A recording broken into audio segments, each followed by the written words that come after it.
Hey everyone, this is Pritika. Welcome to my YouTube channel Study with Pritika, and today we are going to begin with the very first chapter of our English literature, that is titled as the best Christmas present in the world.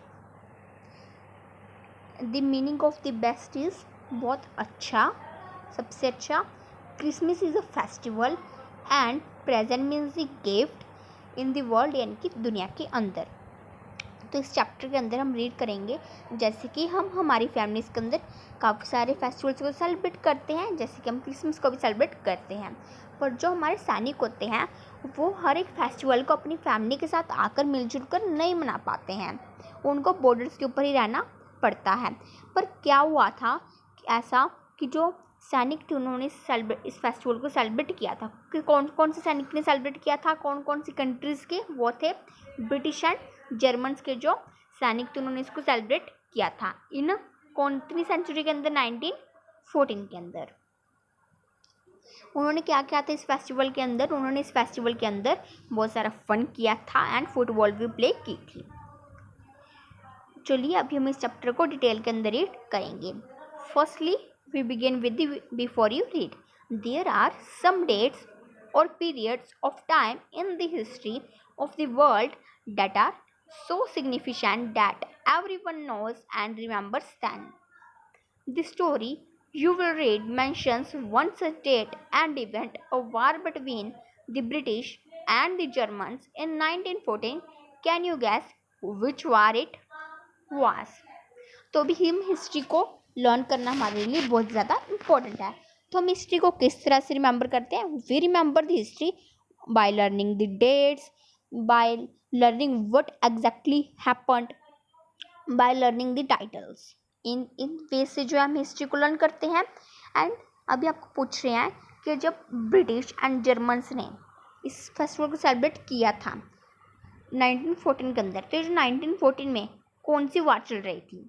तो I tell you, 1940 के अंदर जो थी हमारी world war 1 चल रही थी. And world war 1 जो थी ना हमारी, वो स्टार्ट हुई थी, बिगिन हुई थी 28 जुलाई 1914 को, एंड वो एंड हुई थी 11 नवंबर 1918 को.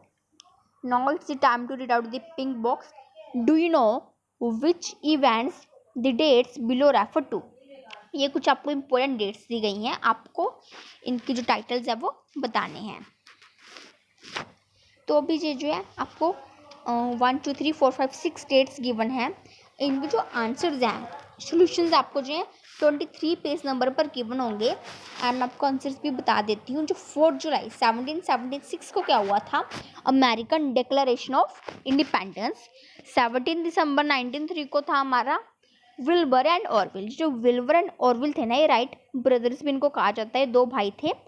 Right made the first firelight remaining in the air for 12 seconds and covering 120 feet. Now 6th अगस्त 1945 के अंदर Hiroshima day, N atomic bomb was dropped on Hiroshima in Japan on this day. ये जो Japan था इसके अंदर जो मतलब ये तो आपको सिर्फ हिरोशिमा के बाद डे है, बट वैसे जापान के अंदर 2 बॉम्ब्स जो है फेंके गए थे. One is the Hiroshima and one is the Nagashima. And now 30 जनवरी 1948 को क्या था? Assassination of Mahatma Gandhi ji. 12 April 1961 को था हमारा Yuri Gagarin became the first human to orbit the earth. First human था ये. 20 जुलाई 1969 को था हमारा Neil Armstrong became the first human to set foot on the moon. Now start the chapter. I spotted it in a junk shop in Bridport. तो आपको learn रखना है, जब भी इस चैप्टर के अंदर आई का वर्ड यूज़ होगा, आई मीन्स दी नरेटर, यानी कि नरेटर कह रहा है मैं. अभी स्पॉटेड मीन्स होता है सो इट, यानी कि देखना. It in a junk shop. Junk shop होती है वह दुकान जिसके अंदर जो है सेकेंड हैंड चीज़ें मिलती हैं. ब्राइटपॉट मीन्स होता है market area. And a role top desk means होता है मतलब वो वाला डेस्क जिसके अंदर काफ़ी सारे ड्रॉर्स होते हैं. तो पोइट कहता है मैं गया एक जंक शॉप के अंदर. किसके लिए गया? एक रोल टॉप डेस्क को खरीदने के लिए। The man said it was a early 19th century and oak. फिर मैन बताता है उस रोल टॉप डेस्क के बारे में कि जो डेस्क है वो 19th सेंचुरी का है एंड ओक। भी ओक मीन्स होता है, ओक एक तरह का पेड़ होता है एंड जब कोई भी फर्नीचर ओक ट्री से बना जाता है, उसकी लकड़ी से बनाया जाता है, तो उसको कहते हैं this furniture is made from the oak would. I had wanted one.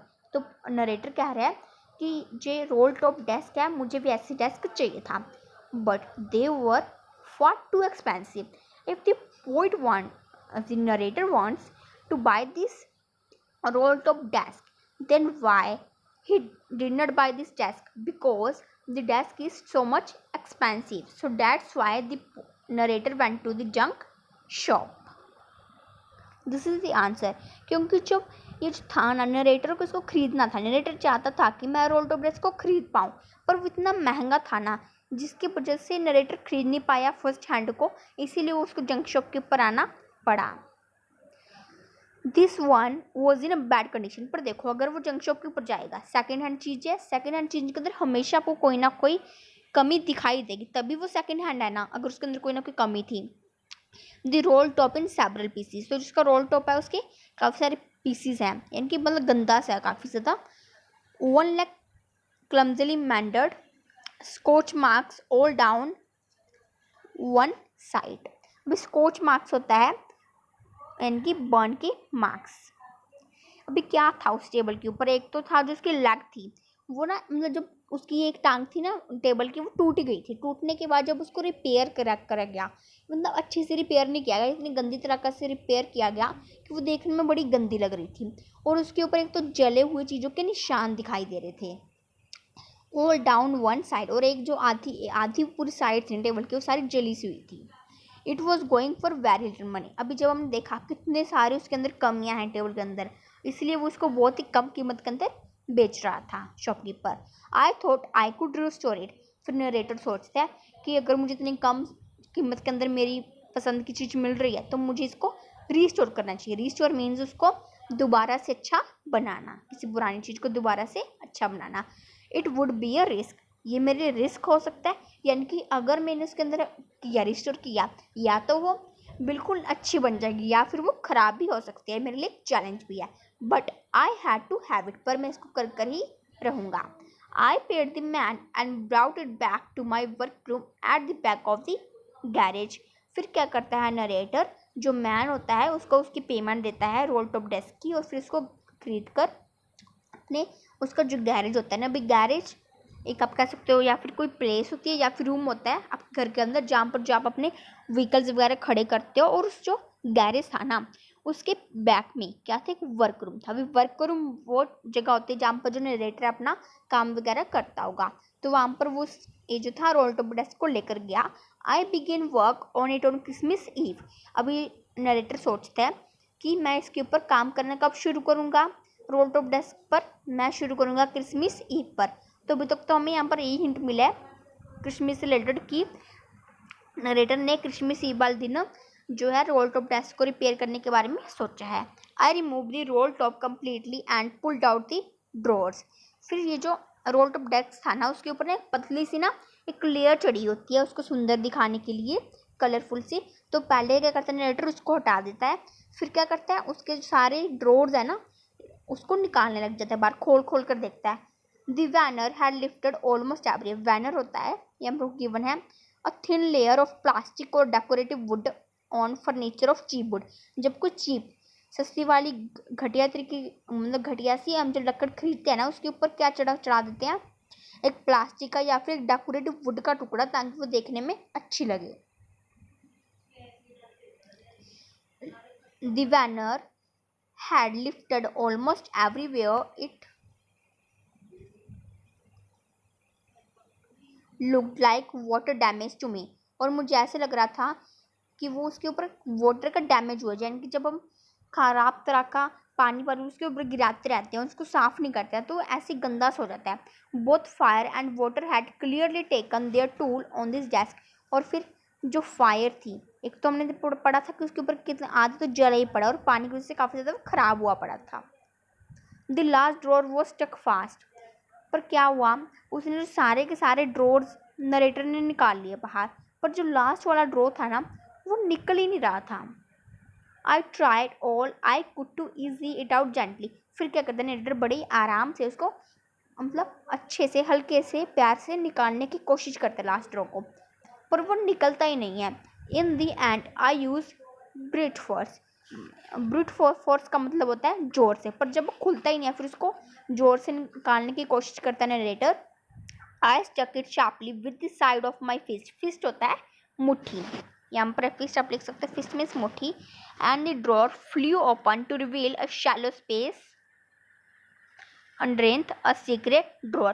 फिर जब उससे खुलता नहीं है, अंत के अंदर क्या करता है, जो उसकी मुट्ठी होती है नरेटर की उसकी साइड से उसको धक्का देते हैं ताकि ड्रॉर खुल जाए। फिर खुल जाता है ड्रॉर, पर क्या होता है ड्रॉर के अंदर एक सीक्रेट ड्रॉर होता है, यानी कि एक बड़ा ड्रॉर जितना भी साइज का ड्रॉर था उसके अंदर एक छोटा वाला और ड्रॉर था, और जो ड्रॉर था वो क्या था, shallow space underneath there was something in there, और नरेटर को कुछ उसके अंदर दिखाई देता है जो सीक्रेट ड्रॉर था। आई रीचड इन एंड टूक out a small black tin box. Tin एक मटेरियल होता है, तो उसके अंदर नरेटर को सीक्रेट बॉक्स के अंदर कुछ दिखाई देता है। Sellotape to the top of it was a piece of फ्लाइन नोट पेपर। अभी एक नोट पेपर के ऊपर, एक नोट पेपर को ना सेलो टेप की हेल्प से चिपकाया हुआ था उसके ऊपर। And written on it in shaky handwriting. अभी शेकी हैंड राइटिंग का मतलब होता है जब हमारे कांपते हुए हाथ, यानी कि शेक कर रहे होते हैं हमारे हाथ, तब हम अगर कुछ लिखते हैं ना तो उस हैंड राइटिंग को कहा जाता है, हैंड राइटिंग होती है हमारी लिखावट, तो उसको कहा जाता है हमारी शेकी हैंड राइटिंग। अभी हमें एक और पर्सन के बारे में पढ़ने को मिला, और वो पर्सन है Jim's. Jim's last letter received January 25, 1915। ये लिखा नहीं गया जिम का, उसके अंदर क्या था, सीक्रेट बॉक्स के अंदर कुछ जिम था, उसका लास्ट लेटर पड़ा हुआ था जो कि मिला था 25 जनवरी को in the 1915 to be buried with me when the time comes. और उसके अंदर लिखा हुआ था जिम ने कि ये जो लेटर है जब मैं मर जाऊंगा तब मेरे साथ इसको दफना दिया जाए। I knew as I did it that it was wrong of me to open the box. फिर वो सोचता है कि अगर वो चाहता है जिम कि मेरे साथ इसको दफना दिया जाए तो मतलब पक्का इसके अंदर कोई ना कोई सीक्रेट होगा जो कि मुझे नहीं जानना चाहिए, क्योंकि जिम का पर्सनल सीक्रेट होगा। फिर वो डिसाइड करता है कि मुझे इसको खोलना नहीं चाहिए, पर हम देखते हैं क्या वो खोलेगा या फिर नहीं। Open the box, but curiosity got the better of my scruples. It usually does. Scruples होता है हिचकिचाहट, पर उसको क्यूरोसिटी इतनी मतलब हिचकिचाहट थी ना कि नहीं मैं तो इसको खोल के रहूँगा। अभी एग्जैक्ट मीनिंग होता है स्क्रपल्स का, here is given feelings that make you hesitate to do something wrong। यानी कि जब कहे कि इसको करो ही करो, बेशक वो राइट है या फिर रॉन्ग है, तो फिर नरेटर को लगा कि नहीं मुझे इसको खोलना ही चाहिए। It usually does. फिर खोला उसने। Inside the box there was an envelope. फिर बॉक्स के अंदर क्या था, एक था इनवॉल्व था। The address is read Mrs Jim McPherson 12 copper beeches Bridport Dorset. Yes, तो अब ये जो हमें ऊपर गिवन था ना जिम से, इसका पूरा नाम था जिम मैकपर्सन। तो जिम मैकपर्सन ने किसको लेटर भेजा था, ये उसकी वाइफ यानी कि मिसिज जिम मैकपर्सन को। ये जो आप गिवन है ना 12 कॉपर बीचेस ब्राइटपॉट डोरसेट, ये क्या है, एड्रेस है, ठीक है। I took out the letter and unfold it. फिर क्या करता है नरेटर उस लेटर को निकालता है और उसको अनफोल्ड करता है। अनफोल्ड का मतलब होता है उसको खोलना। फोल्ड मीन्स बंद करना, अनफोल्ड मीन्स खोलना।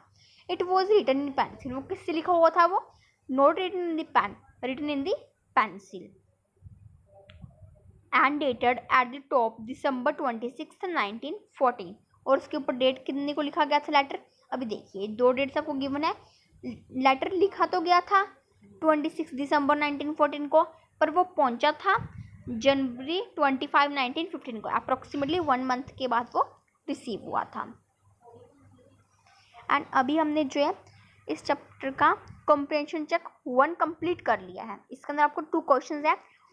What did the author find in junk shop. Author को जंक शॉप के अंदर क्या फाइंड किया था उसने। रोल्ड अप डेस्क फाइंड किया था। What did he find in a secret drawer. Secret drawer के अंदर उसने क्या फाइंड किया था, एक आपके थोड़ा सा इसको एक्सप्लेन करके लिख सकते हैं। उसके अंदर उसने फाइंड किया था एक टिन बॉक्स था, और उस टिन बॉक्स के अंदर एक टेप की हेल्प से एक पेज को चिपकाया हुआ था और फिर उसके ऊपर लिखा हुआ था कि जो किसका लेटर है, जेम्स का लेटर है। फिर उसके अंदर था एक इन्वेल्प था। एंड नाउ इसके बाद है इस एक क्वेश्चन के अंदर ना दो पार्ट है। सेकंड पार्ट है what do you think had put it in their.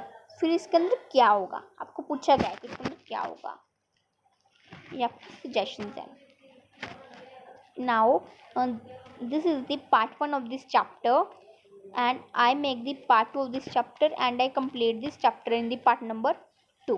If you have any query then comment me, and if you like my explanation then please like my video, subscribe my channel for this new study videos and share this video with your friends. And if you don't subscribe my channel then you must subscribe my channel. Till then, keep learning and stay happy.